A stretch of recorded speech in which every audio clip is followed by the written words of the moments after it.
buat hal kak? Kenapa buat hal macam tu kak?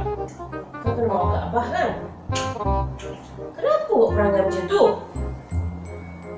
Ni pelik ni pun ni. Kenapa?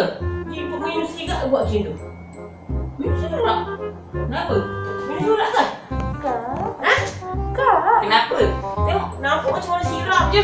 Jangan buat perangai kak. Wih, jangan! Cuba tengok. Nak cakap baby. Mana tahu?